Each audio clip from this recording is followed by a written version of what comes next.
Nagpalipad po ng Sky Lanterns ang ilang grupo sa Quirino Grandstand sa Maynila bilang sagisag po ng pagsusulong ng kampanya laban sa karahasan sa kababaihan. Balita hatid ni Athena Imperial.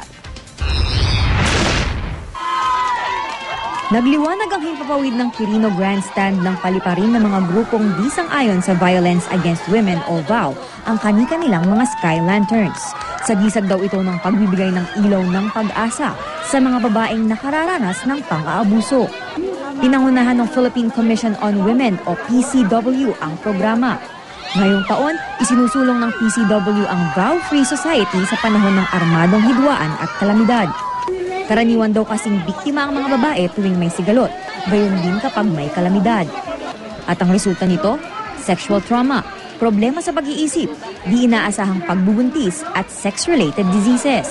Ito ay pakikipagsama sa buong mundo na itong salot ng violence against women and girls ay mawala na sa mundo. Gusto nating mawala ang pagtingin sa violence against women ay pribadong problema ng mag-asawa. It is not a private problem, it's a social problem. Bukod sa mga ahensya ng gobyerno, mga civil organization, mga mag-aaral at gurong lumahok sa programa, nagpakita rin ng suporta sa advokasya ang singer-songwriter na si Noel Cabangon. Inawit niya ang ilan sa kanyang mga orihinal na komposisyon sa kick-off activity. Panahon ng kamusmusan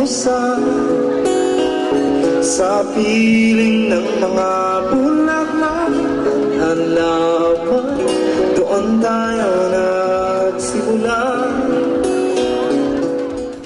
Athena Imperial, GMA News.